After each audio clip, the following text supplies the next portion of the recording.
And welcome back to the Gnostic Informant, and you are about to attain true gnosis. And I'm with Allison Jr. today, who is one of the leading, I have like a fuzzy right here, one of the leading scholars in New Testament studies, has really been at this for a long time, and is, I would say, an authority on these issues. You're an expert in this field, and I'm very happy to have you on to talk about these things. And I think you're one of the, because when we do these, when we talk about these type of topics, we all have our biases, whether we're believers or not. We like to make our biases become the truth.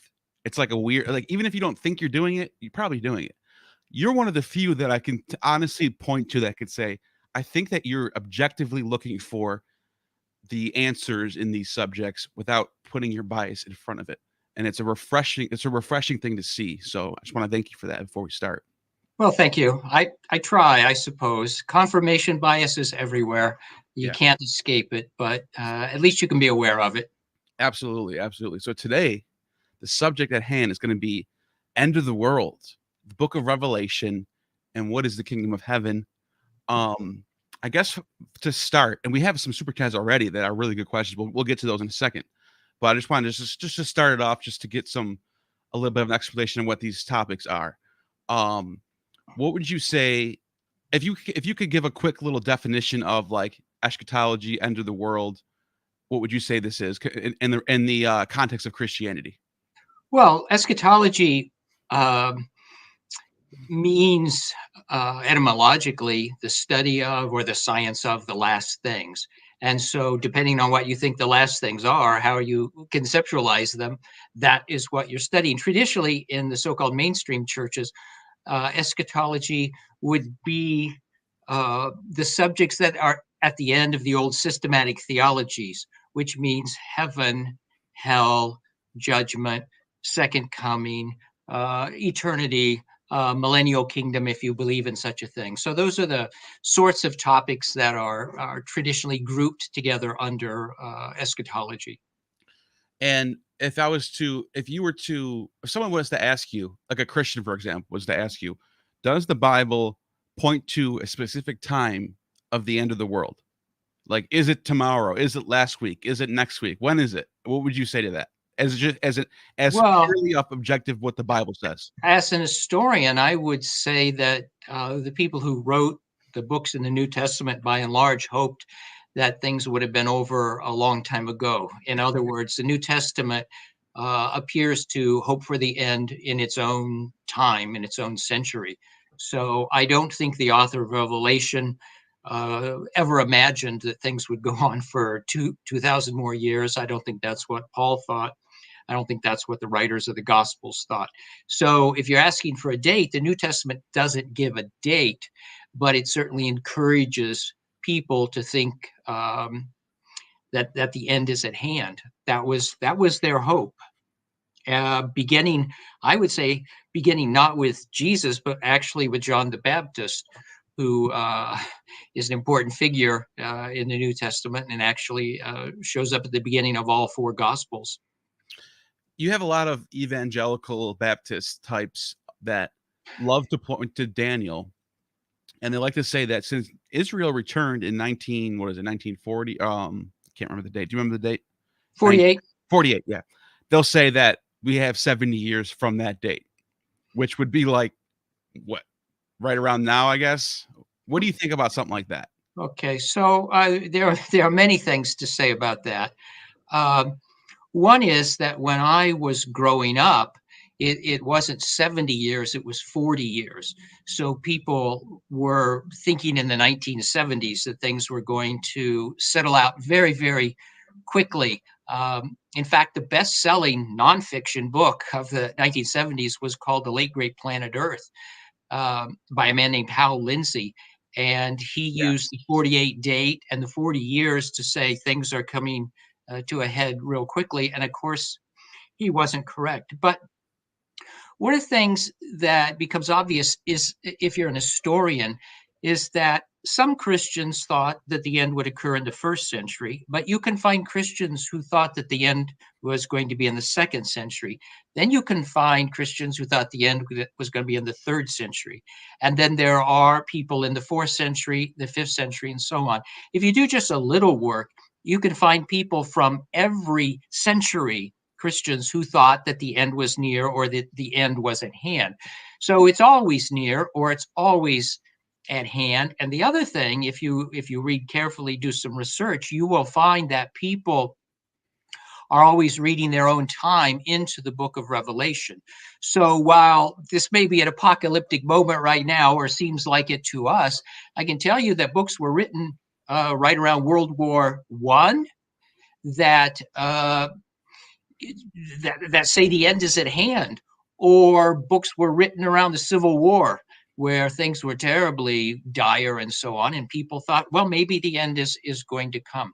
So I'm not sure what you're running there on the screen, but maybe I'm showing as you're speaking the list of end dates that have came and gone. Okay, all right. Wikipedia, so take it with a grain of salt. We don't know if these are. Some people could have just made some of these things up, but no. But I've done this work myself, and I have a little handout for students, and there are people on it from every century. And it's important to remember that these are not just marginal people. That is, you can find really important theological figures in each century who thought that the end, or hoped that the end was near, and they've always been wrong. So how about this one real quick? This to me is the biggest one, I think, because in the book of Revelation, which we're going to get into in a second, has the 1,000-year Satan being chained for 1,000 years, and of the Pope Sylvester II. And I actually looked into this myself too. There's some scholarship on this. Pope Sylvester II, he predicted this would be the end of the world, the year 1000. This is it, guys. We're done. Oh, we got 30 years left. Anytime between now and the year 133, you guys better get ready. And apparently, people look at it, as a result, riots said to have occurred in Europe. Pilgrims headed to Jerusalem. And yeah, so I mean, what do you think about something like? Do you think that's a big deal too? Well, I guess my point would simply be that there's a sort of conceit today among mainstream Protestants, let's say, that the people who believe in a near end are fundamentalists, or they're very conservative evangelicals, and we shouldn't take them seriously. But the list or the roster of people who have thought this does not consist only of fringe people, but it's got people like John Wesley and Martin Luther on it, right? Yeah. So and a pope there you have. So I don't have a list in front of me, but one of the things that is impressive about some of these lists is that you know the names. They're not obscure people, right? That's a good point. And to be fair, though, to bounce the scales back in the direction of somebody who may be a believer who thinks we're being unfair, I'll give you this. Biblically, it says that only the Father knows this time. So wouldn't you say that that's not correct to biblically predict the end date when the book of Matthew itself, Matthew 24:36 says, "But of that day and hour knows no man, no angels of heaven, but the Father only." Well, that's true. Although one thing you could observe if you want to is that it says day or hour.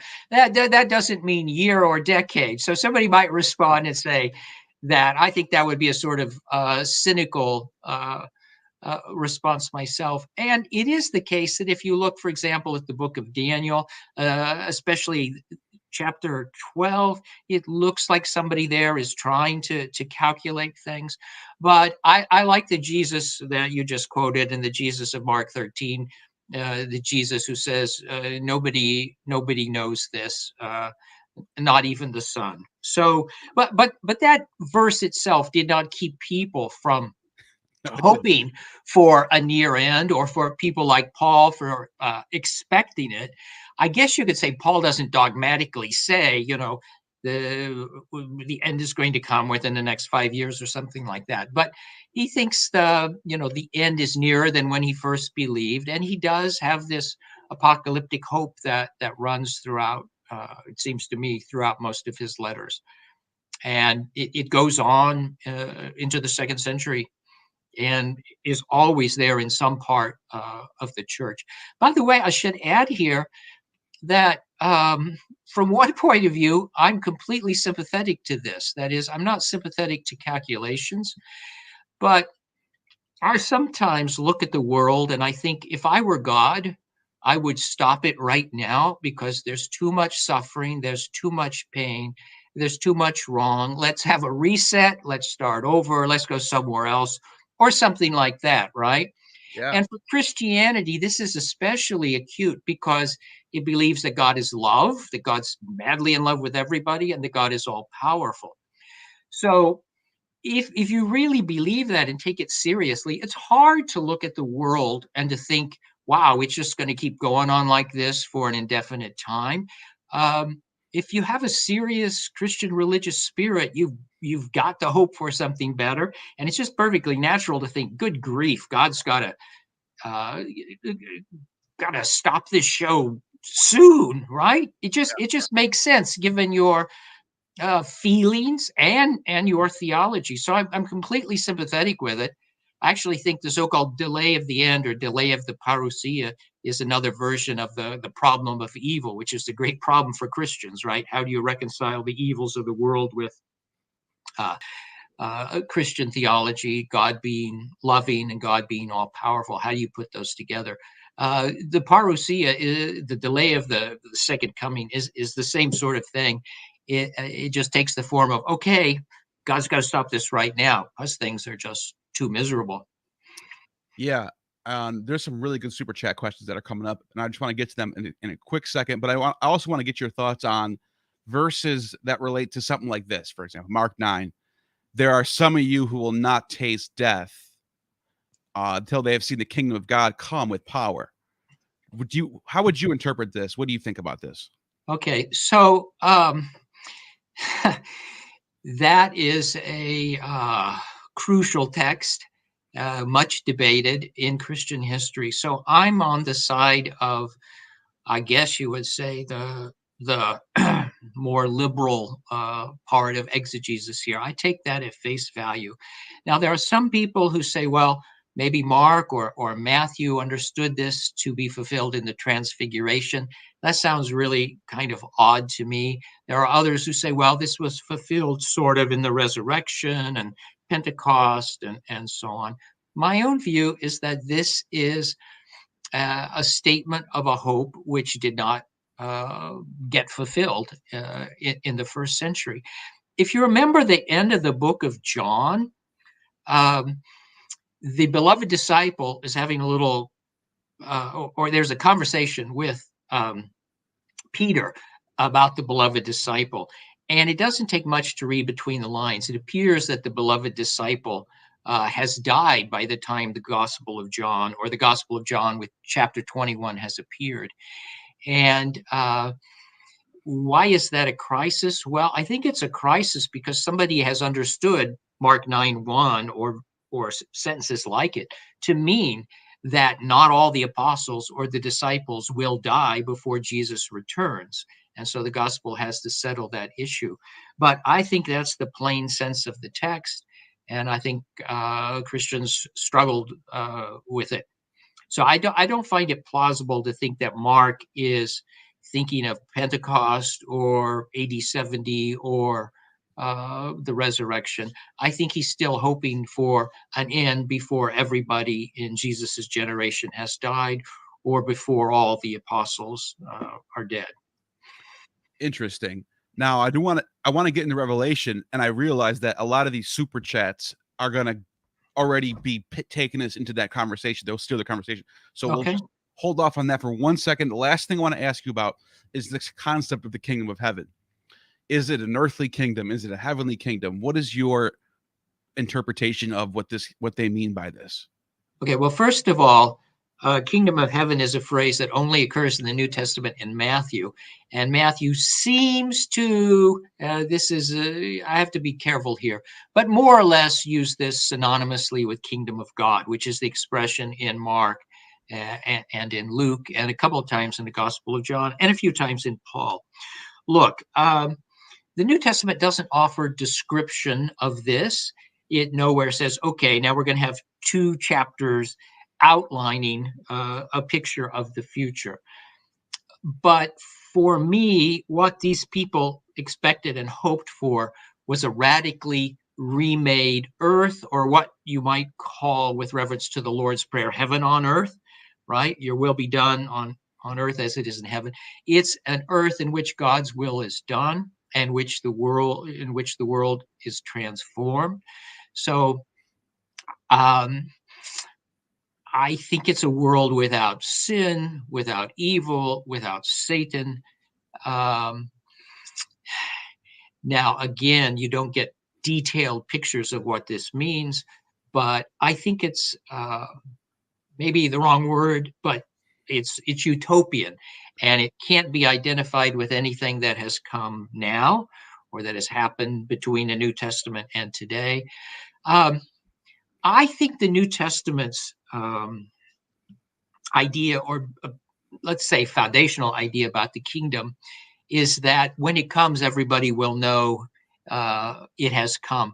There's a story about a rabbi. Now, this is a modern story. I think it's from Buber's Tales of the Hasidim, but it's about an old wise rabbi, and he's sitting in his study, and a couple of his disciples come to the window, and they yell, "Messiah has come! Messiah has come!"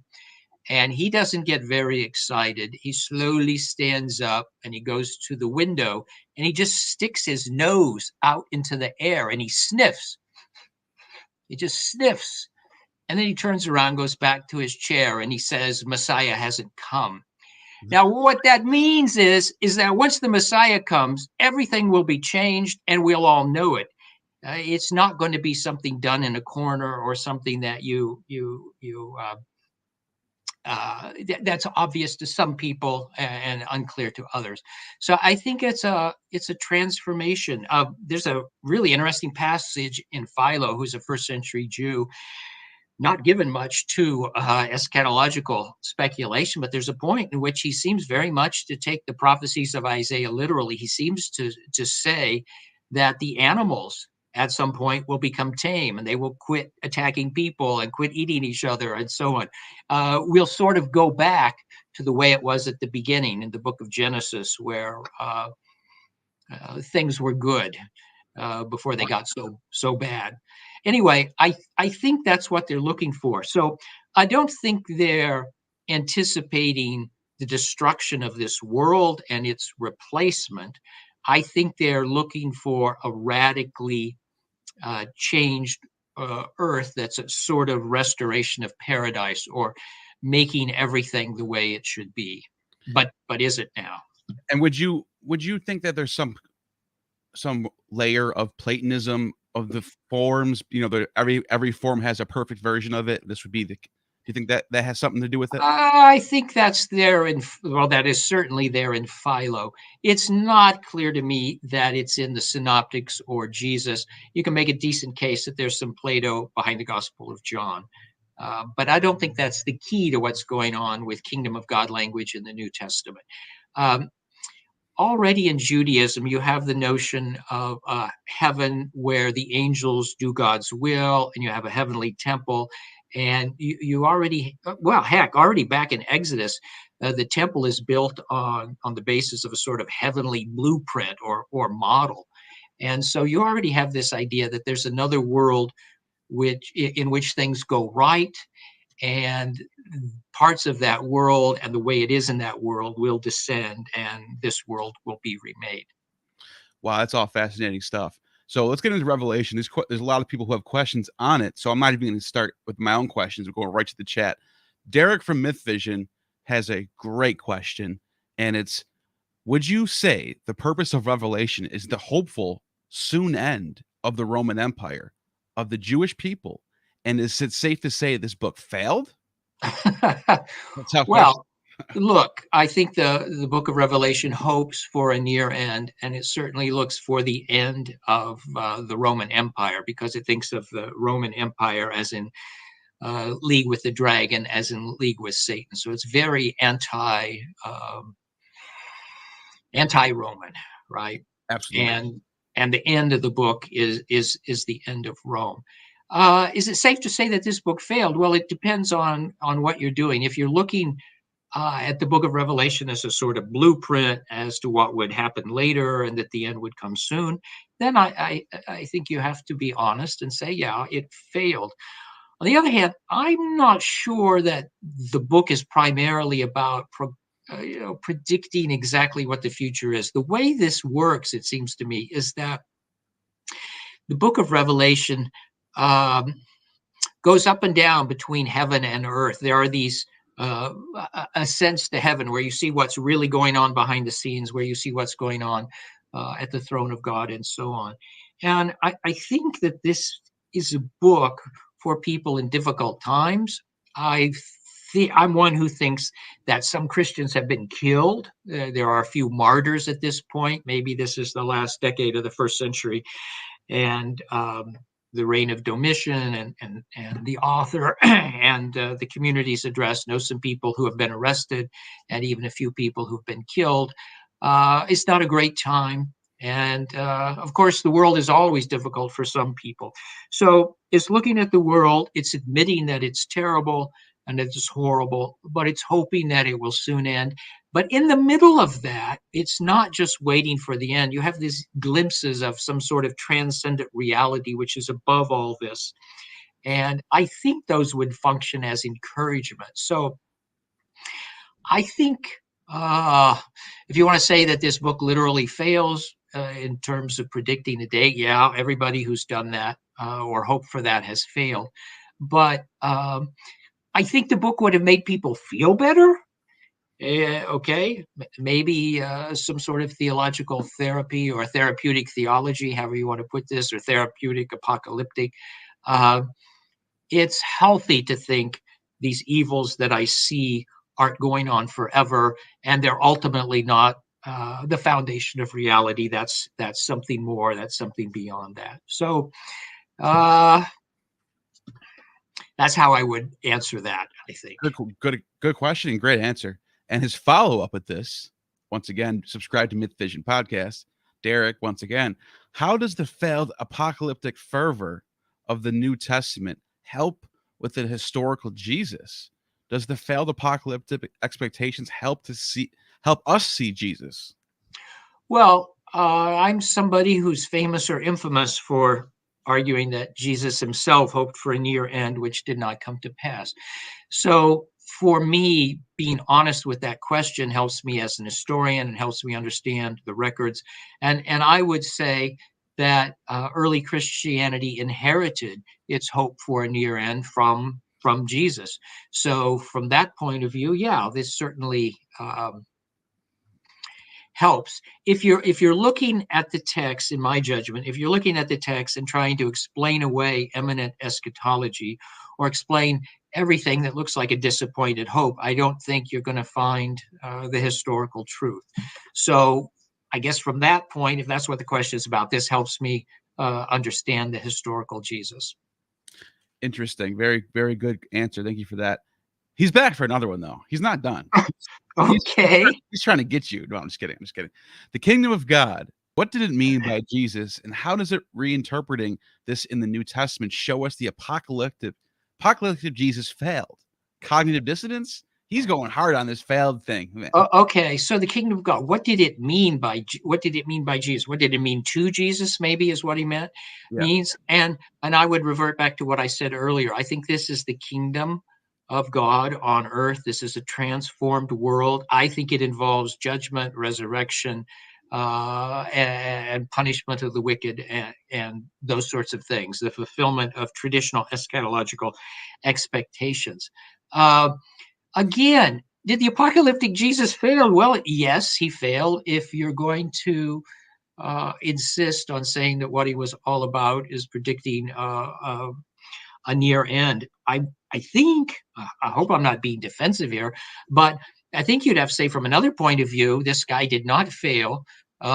He somehow gave birth to a tradition that ended up giving us Paul and the four Gospels, and ultimately, I suppose, the Christian religion. So there has to be more to him than just an expectation that failed. He was also a healer. He was also charismatic. He's also a very interesting moral teacher. There are many things to him besides this one eschatological expectation. There's also the conviction of the early Christians that somehow this guy didn't stay dead, but he turned up again after he had gone. So there are a number of things that seem to me to overcome what would have been cognitive dissonance. That is, the delay of the end would have created problems. I think they're visible in the New Testament. I think they're visible, for example, in John 21.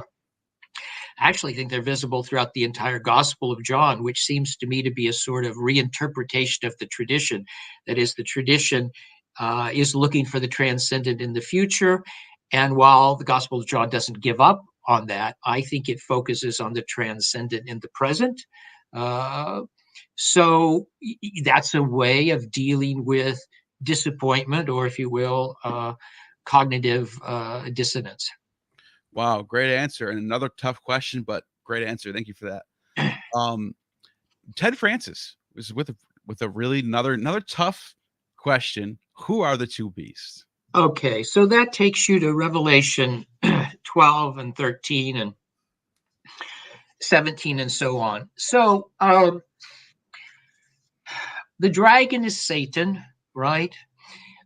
Sorting out the rest of this is really, really difficult. So I think that the beasts represent political kingdoms. They primarily represent Rome. And I think that one of the kings, it's somewhere in chapter 17 where it talks about what? The 5 kings past, 1 king present, another king in the future. I don't know how to map the kings out.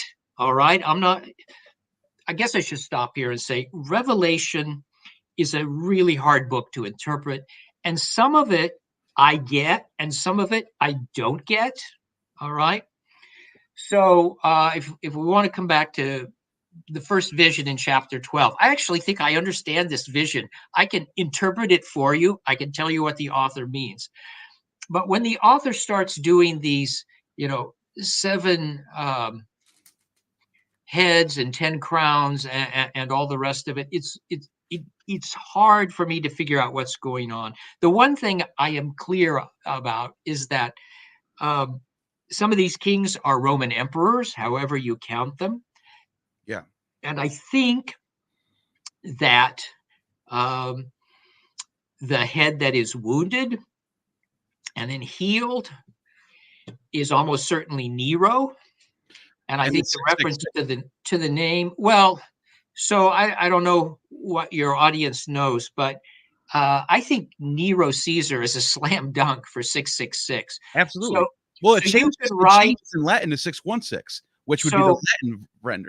Well, the way I think about it is this. In Hebrew, you can spell Nero Caesar 2 different ways. All right. You can spell it Nero or Neron, and then Kaiser is the same. But in Hebrew, each letter stands for a number. And if you look at this in Hebrew, then Nero's name is 666, but there's a textual variant. I think you just mentioned 616. And if you write Nero Caesar another way in Hebrew, it's 616. So I don't see any way to get around that. So, and by the way, this makes sense because, okay. So yeah, I don't know how many people in your audience can figure this out, but the first Hebrew letter there equals 50, and you can write Nero Caesar, Nero with that at the end of Nero or without it. It has an N sound. And if you take 666 and you subtract 50, then you have 616. So I think the 2 numbers come from writing the name Caesar 2 different ways. So that's just That's just a slam I dunk. I agree. But It's clearly the point is this. So if the author of Revelation were writing to people in the 20th century, right, then the book would make no sense to the people who originally heard it or received it. It would just be a confusing mess. And I don't think that can be the case. When we write books, we're writing, maybe there are exceptions, but we're writing for a contemporary audience. And the other thing I would add to that is that Revelation actually belongs to a literary genre. In other words, it's not the only apocalypse from antiquity. There are other books like it. There are other books with number symbolism and surrealistic visions and heavenly journeys and pictures of the future. Books such as Fourth Ezra or Second Baruch, parts of Zechariah and the book of Daniel, the book of First Enoch. And none of these books are about the 20th century. They're all about the times of the authors, right. And they are all intended to be understood by contemporary audiences. So, if 666 were a cipher for, I don't know, it depends on your politics here. So let me just, if 666 is the name of the current president, or if you like the current president, the one before you don't like, all right, it just would make no sense to somebody in the first century, right? Yeah. And so that's a completely anachronistic way of reading the book of Revelation, but it's one of the things Christians have always wanted to do, because they've wanted to find themselves in the book, or at least they've wanted to find themselves at the end of the book, right? Yeah. I don't know if you know this, but one interpretation or way of approaching Revelation that you will find in the commentaries down through the centuries is to say it's a sort of outline of history or an outline of church history. So you can find the Middle Ages in it, you can find the patristic era, and you can find the Reformation, and it's a symbolic portrayal of history. But all of these readings of the book lead up to the author's own time, right? That is the commentator's own time. But I think that's already what John is doing. That is, the end is his time, is his period, and right. And if the second beast is Nero, then wouldn't it mean the first beast would have to come before Nero? Yes. Well, this is why I don't understand the Domitian thing. And by the way, I looked into this. The first, under the text of the first beast, it says he had. Here, I'll actually read it real quick. It says he had, here it is, authority to rule for 42 months. Now, there's only one emperor who's almost exactly 42 months. Caligula ruled from August 31 to January 24. Or I'm sorry, 41. Okay, so these things become very difficult. All I can tell you is if you go to the commentaries, the good commentaries, academic scholarly commentaries, if you go look, for example, at David Ani's commentary, he will show that there are scholars who have reasons for thinking what you just said, and that there are people who think otherwise.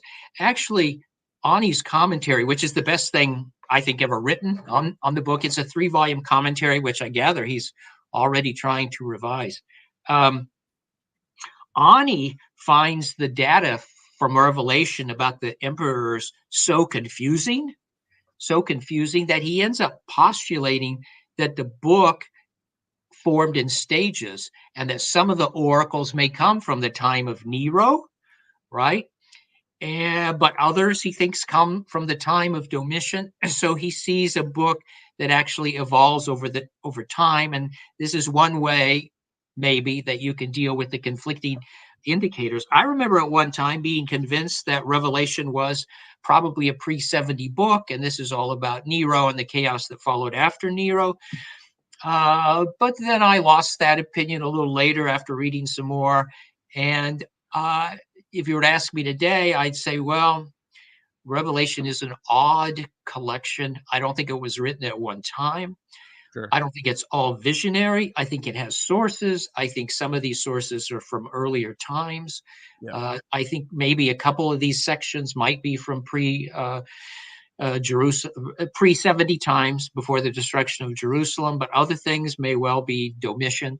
So you're right. And by the way, it's in chapter, is it 17, where you have the 5 kings and then a current king and then and so on. But if you read the commentaries again, the question, where do you start counting? Right. Yeah. So you start with Julius Caesar, you start with Augustus, you start with Nero. I mean, where do you start? And then the other question is, who do you count? Because there's actually 1 year, 68, 69, where you have 4 emperors. That is, their reigns were so short that nobody knows whether they were even counted, right? Right. So the problem is that it's very disappointing. You read this initially and you think, okay, I've got something really solid here. We'll be able to figure this out. And then you go to the scholarly literature and you come away with a headache thinking, I really can't sort this out. Also, I don't think John is always one-to-one symbolism. I think that there are places where it is foggy, and there are places, for example, where I think it's borrowing maybe even numbers from Daniel, right, and moving them to the book, which doesn't mean that he's got 10 something specific things in mind. He's just borrowing from Daniel, who said there were going to be 10. He blurries it up for sure. Yeah. And by the way, I had to correct myself. I said 31 to 41. It's 10 years. Duh. It's 37 to 41. Okay. Yeah. Okay. I would have sounded dumb if I didn't correct myself. All right. Anyways. Okay.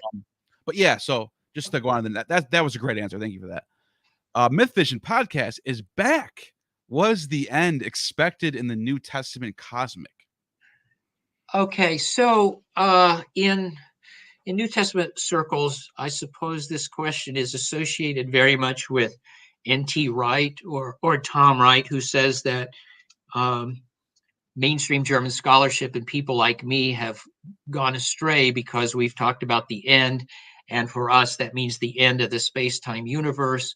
And he says that's not in the New Testament. It's not in the Hebrew Bible and so on. I agree with them. And I never thought that the New Testament authors were looking for the end of the space-time universe, but they might have been looking for something like a cosmic catastrophe.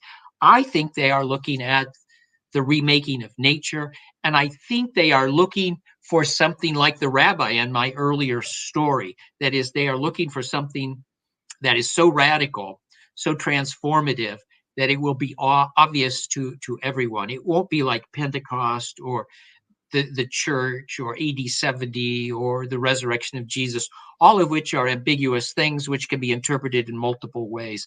I think for the early Christians, the coming of this kingdom is the solution to the problem of evil. And that means the end of the sort of ambiguities and miseries that we've had ever since the first century and that humanity has always had. So I think that, is it cosmic? Maybe. I'm not sure that's the important question. The question is it radical transformation of the world as it is? And the answer to that is yes. Now, let me add a sort of footnote to that, which is that in Mark 13, Matthew 24, it says that the stars will fall from the sky. And Wright thinks that this is obvious symbolism. To me, it's not obvious symbolism. You have to remember that in the first century, stars weren't what they are for us. Stars are these gigantic balls of gas and energy that are light years away from us, right? And they can't fall down from the heavens. But if you're a first century person, you don't have modern lighting, you actually see stars fall from the sky all the time, because today we still call them falling stars, right?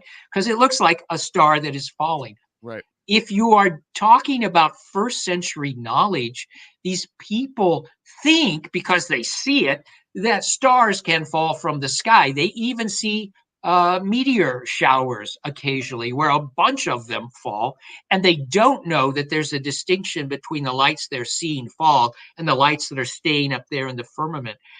And it doesn't stretch my credulity at all to think that a first century person could think, yeah, when the end comes, they're all going to fall down, right? Because I see it happen in part all the time. So I don't think that has to be a symbol, just as I don't think the sun going dark at the crucifixion of Jesus was intended to be purely symbolic. It is a symbol, but I also think the authors thought it happened. I think that's the way they narrate it, not as a Haggadic legend, but as something that really did happen. Interesting. Thank you for that answer. Derek has another question. He's just all over you today. You better go back on his channel soon because he's got a lot of questions for you. No, I'm just kidding. Criticisms of full preterism, Dr. Allison. Well, that just goes against everything I've been saying so far. It's a way to save the text so that they are all fulfilled in the first century. This view, I think, is right in that the text is about, or originally intended to be about, the first century, but I don't see how you can read AD 70 and other first century events into it and say that it has been fulfilled. Again, for me, these people are looking for something that transcends anything that has ever happened. And if you view Revelation as though it's fulfilled in the first century, then that means that the hopes and dreams of this author have been fulfilled. And that doesn't make sense to me. If again, to go back to the genre question, nobody reads fourth Ezra along the lines of fulfillment in the first century, or second Baruch, or first Enoch. They just don't do that. And Revelation belongs to the same group of documents. And these are all people who are hoping for something that has not come, has never come. Interesting. And also, did Revelation imagine a literal 1,000-year reign? Okay. That's possible. That's quite possible. I think it does envisage a literal period of a messianic reign. And I think that it's already representing a view that you find in the rabbis. So the rabbis, or some of them anyway, in some places, distinguish between the messianic age and the world to come. So the messianic age is a period on earth when the Messiah reigns. And then after that, and the periods or length of time for that differ, then you have this completely transcendent world. I think Revelation already shows you that sort of thinking. By the way, that sort of thinking, I believe, comes from a reflection on the Hebrew Bible, on the Old Testament, because some of the prophecies seem kind of mundane and others of them seem cosmic and transcendent. And trying to put all this together, I think you end up with two slightly different views. I think they're all mashed together in the New Testament, and for Jesus, I don't think they're sorted out. But people in the first century are already trying to sort them out. I think Revelation in part testifies to that, and certainly the rabbis testify to that. And by the way, I should add that the idea of a millenarian kingdom or a millennium becomes a heresy later on in early Christianity, and people like Origen reject it completely. But I think the dominant view in the second century is still for a sort of earthly reign of the Messiah. It's in Justin Martyr, it's in Irenaeus. And I think that's more in accord with first century expectation. Wow, thank you for that answer. And by the way, I just want to say, for such a intense, difficult topic, these answers are awesome. So I just want to throw that at you real quick. Thank you for this. This is good content right here. Jason Sobeth, Lord of the Four Corners, thank you for that super sticker. Feel free to ask a question if you got one. But it's always good seeing you in the chat. Let's see. Next one. Yakuvi Itzrain. Could the 7-year war in Revelation be reflecting the Jewish revolt? 3.5 years for Jerusalem, 3.5 for Masada fall.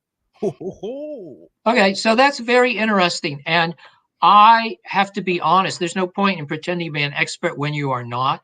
Sure. And this is this looks interesting to me. I don't recall thinking about it before. Maybe I've missed something in the literature. But I would say, I'd repeat what I said earlier, that some of Revelation, parts of it seem to me to come from an earlier time, and sometime maybe right before 70 would make sense. And if it's a rolling text or it has oracles from different times, then this sort of possibility exists. So I have to say, I've never thought about this before. So good question. If I looked into it, I might think, wow, this is really great. Or maybe if I looked into it, I would say, no, I don't think so. But I can't answer the question. And I've talked about what he's asking in my channel quite a few times with the. Oh, have you really? Yeah, and one of the things that could make this a possibility is if the author was trying to say, because for the first sentence of chapter 1, it says the revelation of Jesus Christ, not of John, of Jesus Christ, which God gave to him. So the author, John, whoever it is, could be trying to say, this is what Jesus told us. These are the prophecies that he gave us that came to be fulfilled. That could be a possibility. I don't know. What do you think about that? What was? So are you assuming that the author of Revelation was a personal follower of Jesus? No, I'm saying they're trying to put it off that way. I don't know that for sure, but what I'm saying is the author is trying to portray this text as coming before and saying he predicted all this. This is what he said.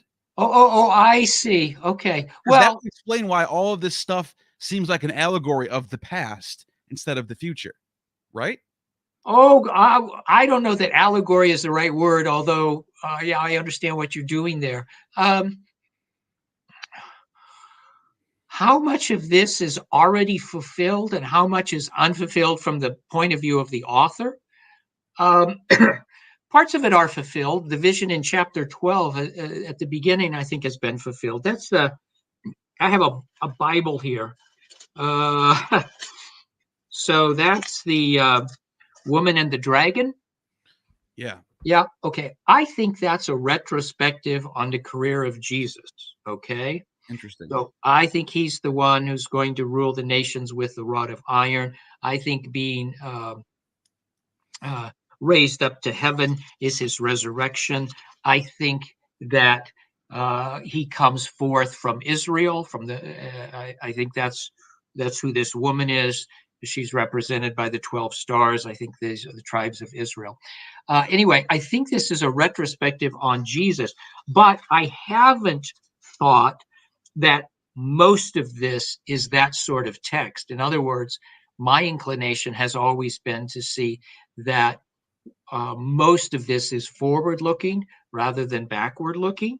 Yeah. But again, so let me ask for my own information. Where does this interpretation come from? That is this somewhere out in the critical literature and I've missed it? Does it come from a recent book or article? Not that I know of, but there's people who think people who theorize that this is basically, talking about the events of the first century, the fall of Jerusalem being predicted by Jesus. So I can't point to like a scholar who's pointing. I don't know. It's just okay. Yeah, but no, and that's a good question because it really doesn't hinge on anything that's solid. It's just a theory. Well, so I don't know. Again, it's new to me, and to have an opinion on something I've never thought about before doesn't strike me as wise. Yeah. Oh, of course. Yeah, I'm just yeah, and I think basically what I'm saying, I think this is what the person was getting at. But anyways, we'll go to the next one. Paul Kickling says Revelations has layers of meaning. Its life symbolism is used to predict the general parameters of judgment from Platonic Hermetic thought. That's a good point.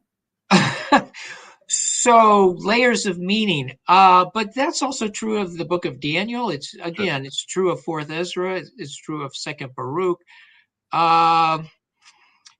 So, and the general parameters of judgment, that's certainly true. In fact, there's one interpretation of the book of Revelation, which I think is probably the best if you want to salvage this for the church, which looks at it not in terms of history, but in terms of large theological ideas about good versus evil, suffering, redemption, beginning and end, and so on like that. But I guess I'm not.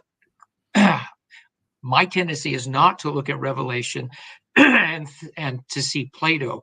My tendency is to look at Revelation and to see this Jewish tradition of apocalyptic, which you find in parts of Isaiah, which you find in Daniel, which you find in Zechariah, which you find in Fourth Ezra, which you find in some of the Dead Sea Scrolls, and so on. So I see a Jewish eschatological tradition here, not a Greek philosophical or Greek esoteric tradition. I don't deny, no reason to, every reason to think it's otherwise, that these Jews are influenced by Greek ideas, but I don't see anything. Somebody would have to help me because I haven't seen it yet. Something that's specifically Platonic. Yeah. Thank you for that super chat, though. It's a good thought, at least. And I think we should look into it. Gaius Windex, thank you for the super chat. Revelation bowers from Zechariah, 4 horsemen, Daniel, 2 beasts, Enoch, son of man, and the elders at the throne. But what about Death and Hades, who are pagan deities? So, hey, yeah, they are.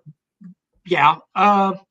So death becomes personified in the Jewish tradition, and death is already personified in a book known as the Testament of Abraham, which I date to the middle of the 1st century, and I think it probably comes from Egypt. And then at some later point in Christian and Jewish, some Jewish texts, some Christian texts, Satan and death become merged together. But the point is, if you want to do a sort of history of ideas, the personification of death probably does owe something here to the Greek tradition. But as soon as it shows up, it's also at home in the Jewish tradition. And certainly the same thing for for Hades. But Hades is really interesting because it's one of these things that instantly becomes Jewish at the same time that it's Greek. So Jews already have indigenously the notion of Sheol, and they also have the notion of Gehenna. And then when they run into Hades, they can use Hades to talk about things that they used to talk about by using the words Gehenna and because it does seem like the text is referring to death and Hades as personifications of something, person or an idea. But I'll just read it. The sea gave up its dead, then death and Hades gave up their dead. All the dead were judged according to their deeds. Then death and Hades were thrown into the pool of fire. That sounds like. I mean, I think. What do you think? That's a person or a place, or is it just? Well, look, you got to be careful here. This is what we would call mythological language. So it's personified myth. You'd have to have an interview with the author to ask exactly what the heck do you think. Do you think there's a demon named Death, Mr. Death? A lot of Christians and Jews ended up thinking there was such a thing.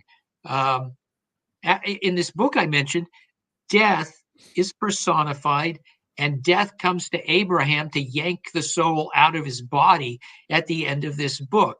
And I think this is a story that's there before before the book of Revelation is completed. But again, people use personified language all the time, and look, you got to be careful here. Yeah. So I go to church. All right, I go to church, and I've often thought after the pastor says something, or somebody read something from the Bible, or we've read the creed, something, I just like to stop and interview all these people and ask them, what did you just think when he said that? Or what do you mean when you just said such and such?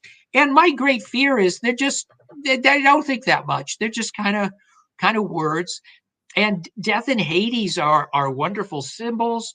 Again, if you do a history of ideas, I'm sure that Greek ideas are influencing Jewish ideas. But you have to remember this author is not reading Plato. This author can't even write Greek. This author's Greek is horrible. All right. After I first learned Hebrew and then looked at the book of Revelation, it's just obvious this guy's thinking in a Semitic language while he's writing in Greek. Wow. It's obvious to me. All right. Sure. The Greek is, you could just see it. If you know Hebrew and or Aramaic and you read Revelation, you're thinking Greek is this guy's second or third language. Sure. And he's not thinking in it. He's actually thinking in another language and he's translating it to Greek. Do you think this is another example of like Isaiah, where he talks about the light bringer fallen from, look how you've fallen, bringer of light, or what is it, son of the morning, whatever the translation. Yeah. This is another version of that. Like it's just language, metaphorical language, basically. Yeah, I think so. Or it's like is it Ezekiel 28, where the king of Tyre is in the Garden of Eden, and he fell and all. It's mythological language. So these people, I read some of this language literally, but there are other times when these people are being what we would call poetic, right? And if you pushed them in a corner, I'm not sure what they would say. So if you ask the author of John about death and Hades, I doubt he could give you the history of the idea, through Greek religion and so on. I think he knows them because they're actually in his Jewish tradition at this point in time, right? Just that Hades shows up in the Gospel of Luke, for example, right? And shows up on the lips of Jesus, right? Yeah. Okay, absolutely. So these ideas are Greek, but for John anyway, I think everything's being filtered through his Jewish worldview. And again, I don't think he's reading Plato. I don't think he's read Philo. He looks to be somebody who's completely obsessed with the Hebrew Bible. Occasionally, you'll read the sentence, you'll hear the claim that there isn't a single sentence in the book of Revelation that doesn't echo or allude to some verse in Scripture, right? He just named three of them. You got the four horsemen, Zechariah. I mean, those you could just look that up. You could just find that. Zechariah, Daniel, Enoch, especially. So he's the sort of guy who's like some of the authors of the Dead Sea Scrolls. They just didn't know how to speak without using Scripture language. It was their language, right? So maybe they could talk about plumbing without alluding to the Old Testament. But anything religious is going to come with prefabricated phrases and allusions and so on and so on. I'm just emphasizing this guy lives in these texts, what we call the Old Testament. All right. He lives there. That's his world. Yeah, I agree 100%. And Josephus actually tells us that the Essenes, this is book 2 of Jewish War, the Essenes were trained to write, what is it? I think you write like anything, just to write stuff according to through the lens of the Old Testament. Well, yeah, we can get into the question of rhetoric and school exercises and all that. But my point is that that's where this guy is thinking. So again, my inclination is to think this is all coming filtered by his Jewish tradition anyway. Yeah, I agree. But you could also look at things in the book of Revelation. I'm one who thinks that the doctrine of resurrection comes from Zoroastrianism ultimately, but I don't think John knows Zoroastrian texts. Wow. All right.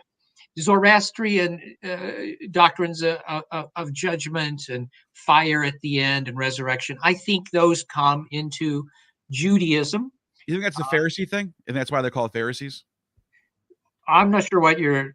Well, I've heard people throw this out there, and I can't point to a specific scholar or anything. I'm just based off of these videos I do.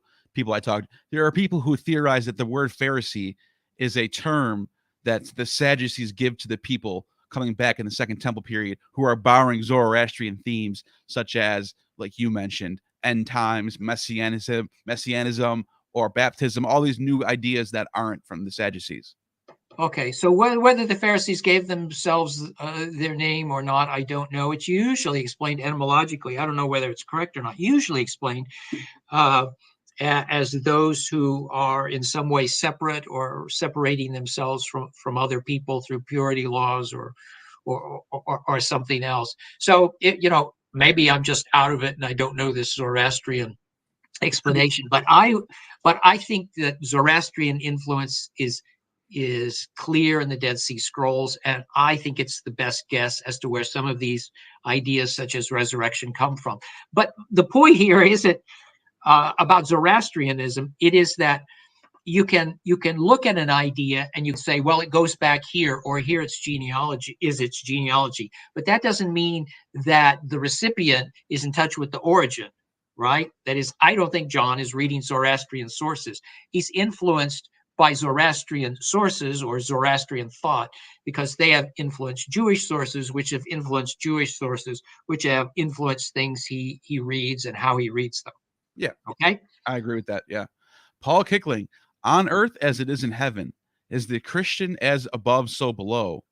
What's happening here is connected to higher realms, making us important.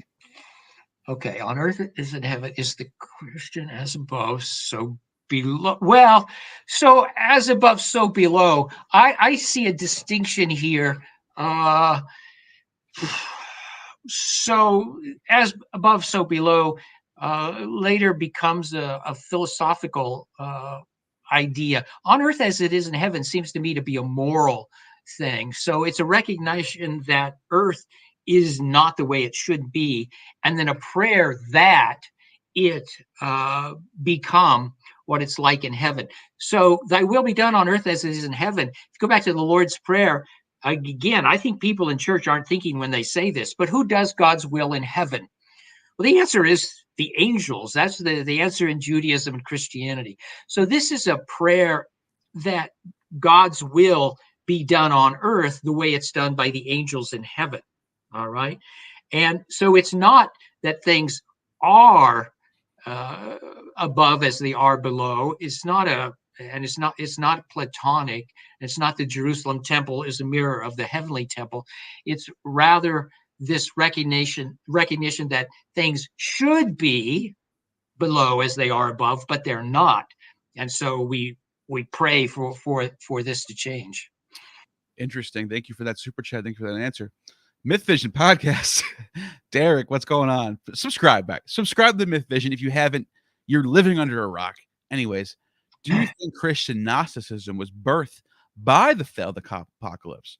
John's gospel likes realized eschatology, as does Gospel of Thomas. Thoughts? Okay, so I guess I'd give a qualified yes to this. Wow. So I, as I said earlier, I think that what you're seeing in the Gospel of John is not the rejection of transcendence in the future, but a shift so that the emphasis is on what is obtainable now, the kingdom of God in the present, and so on. And I think that the potential for that is always there. I think the potential for that is there with Jesus because he has a sort of realized eschatology. But the longer the end does not come, the more certain people are motivated to find their solutions in a vertical reality rather than waiting for the future, which doesn't arrive. So one of the things I have hoped to do, I haven't been able to do it yet.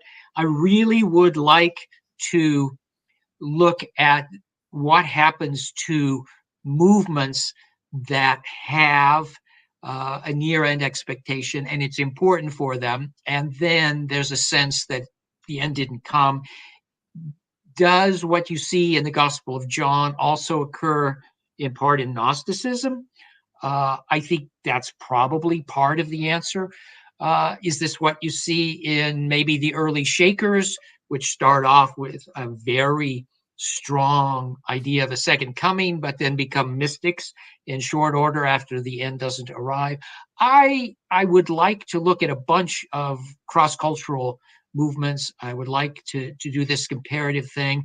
I've also wondered about the ghost dance and then the peyote cult. The ghost dance is imminent expectation. We're going to have the ancestors. They're going to come back. These white jerks are going to leave. They're going to be driven out. Things are going to come back to the way they should be. Wow. And then it doesn't happen, and everything is miserable. And then you get the mysticism of the peyote cult. At least I think that might be what's going on. So I have these suspicions, but I've never tried to put it all together in an academic way. Maybe I'm too old to do that. I still like to think I'm not, and I might try this down the road.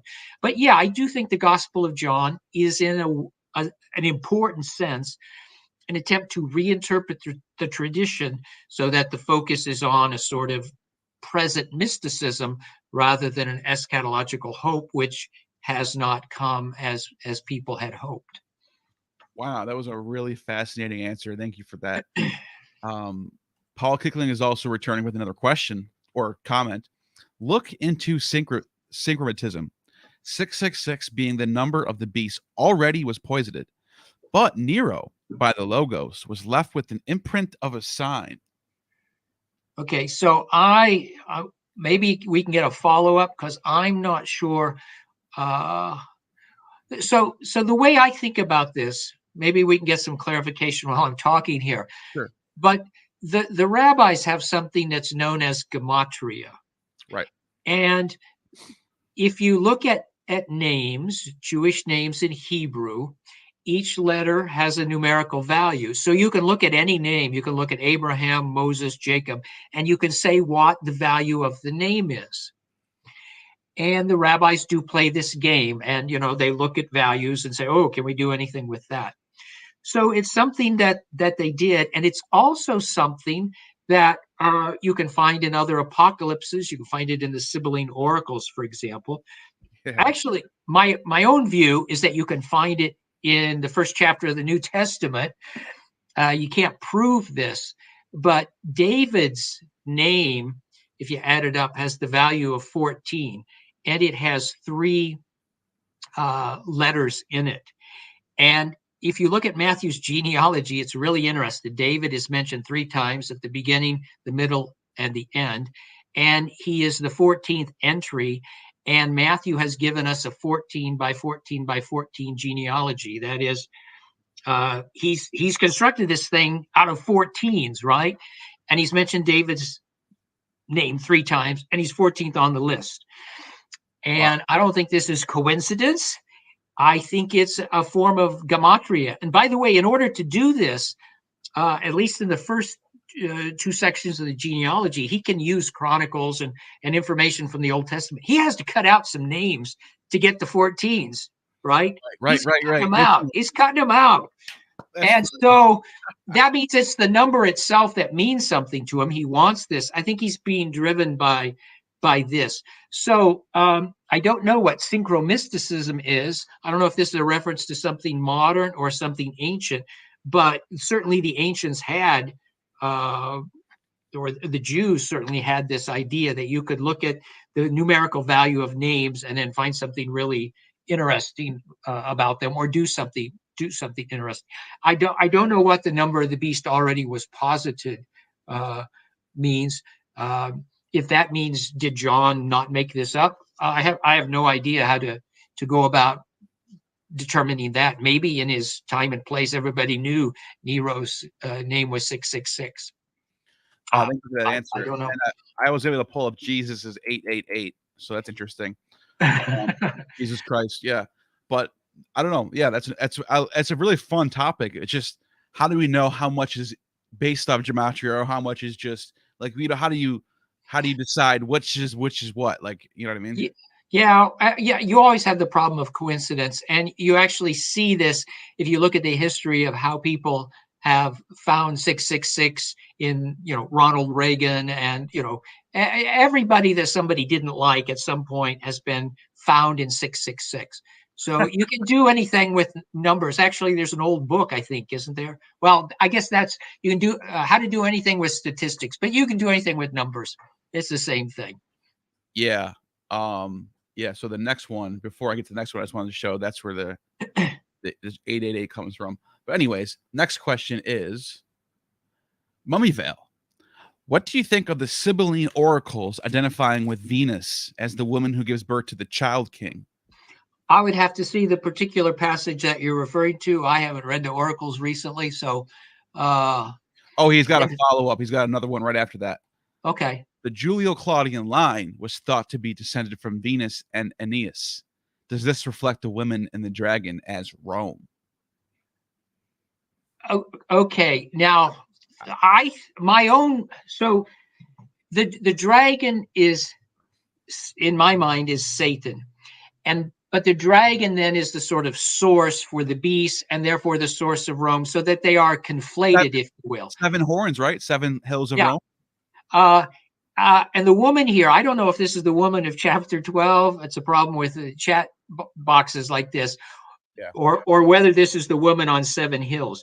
If it's the woman on 7 hills in, I think it's chapter 17, then almost everybody thinks that's a reference to Rome, and Rome is being personified as a woman, just as later on Babylon, who represents Rome, is personified as a harlot, which means a female character, obviously for the author of this book.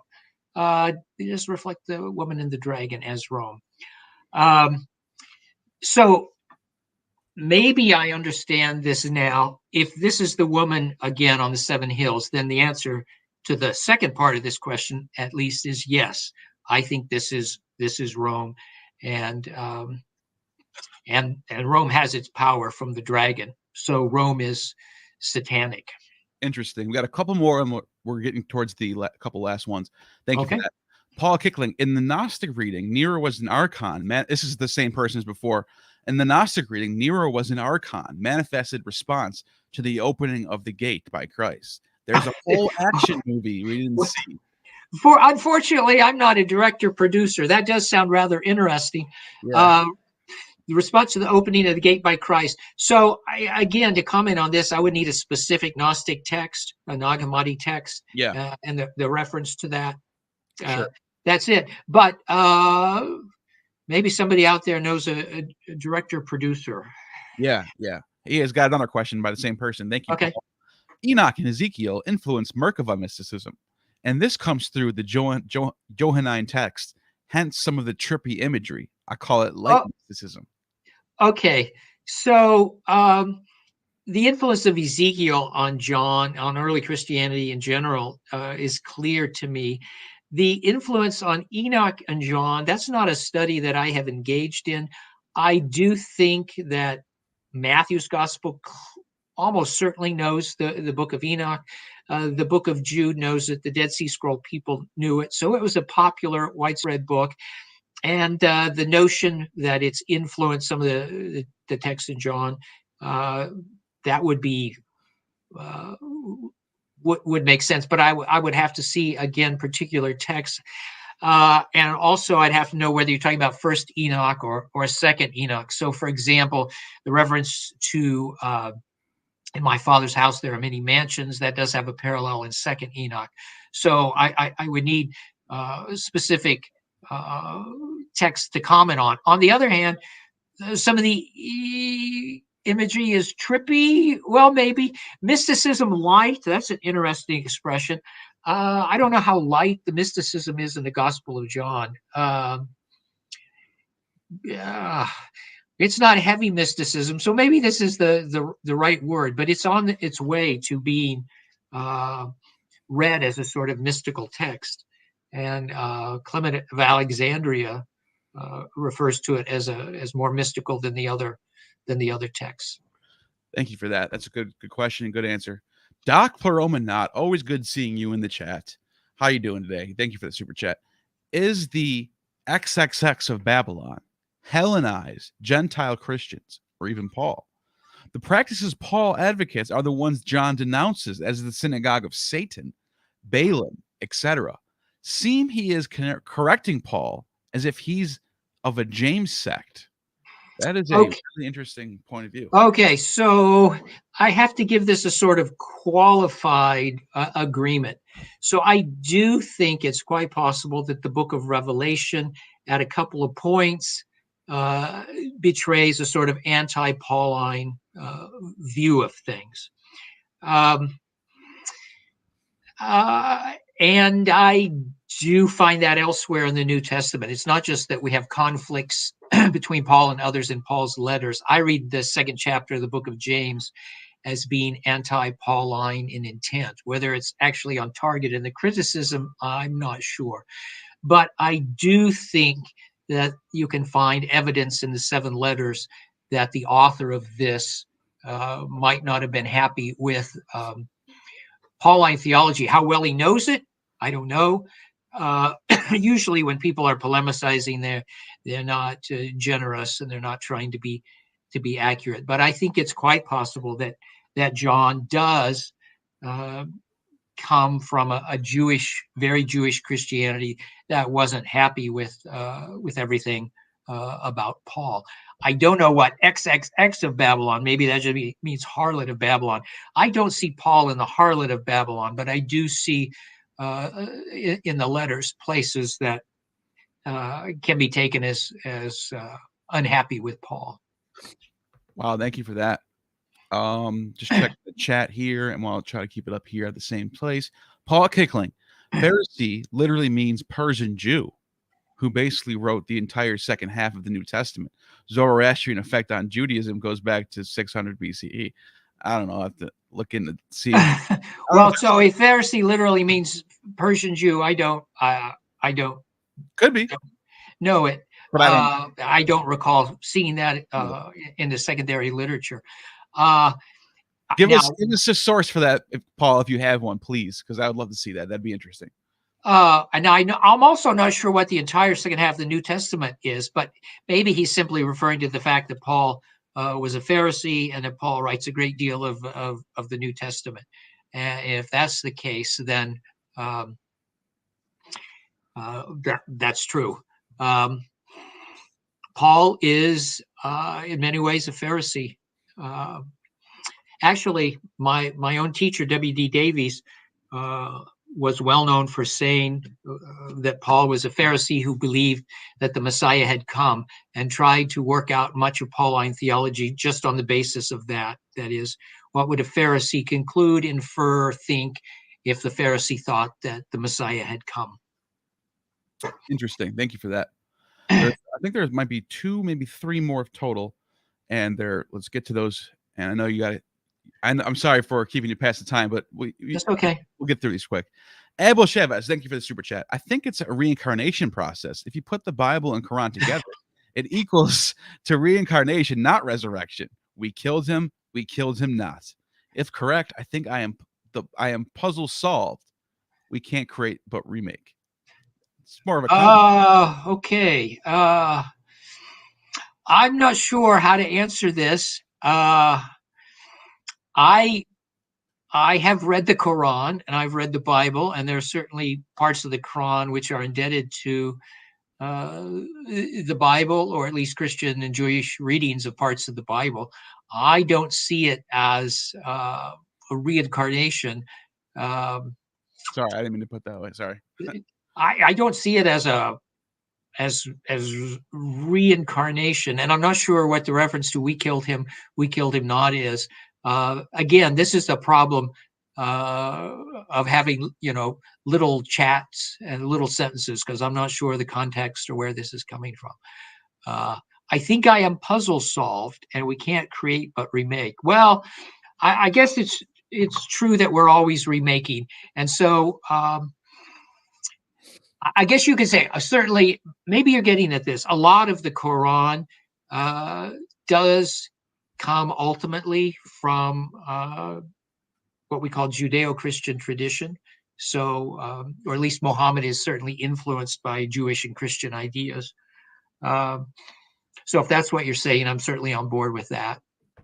And most of us don't create out of nothing. I guess we can't. You're right. We can't do that. We're always using ingredients we've been handed to make new things. So even if you bake some new culinary delight, you're using ingredients that everybody else has used before. You're not inventing ingredients. Wow, thank you for that. And I think we have one more we're going to get to, and I'm just trying to find it. And it is Paul again. Meant second half of the Old Testament. I have the Reddit thread on Zoroastrian subreddit. Okay. Let me share there sometime so I can get my. No, I'm just kidding. So these are so the argument is that the Pharisees go back to the 6th century BC. Okay, so I'm unfamiliar with that thesis. The usual idea is that the Pharisees come later than that, and I'm not a specialist on the Pharisees, so I suppose I shouldn't comment any more than that, except to say that that this is not an idea that I am familiar with. Sure. Well, thank you for your time, and there was really good questions, and you are just amazing a guest to have on, because I really do take your scholarship seriously. I think you are one of the trailblazers in this field of finding out what all this stuff means. What do these people mean? What's the real context of this book, and not what I want it to be? And I think it's really, I love having you on. I want to do this again soon. And anything you want to say before we go? Nope, just thanks for having me on. I enjoyed it. And you have just attained true gnosis.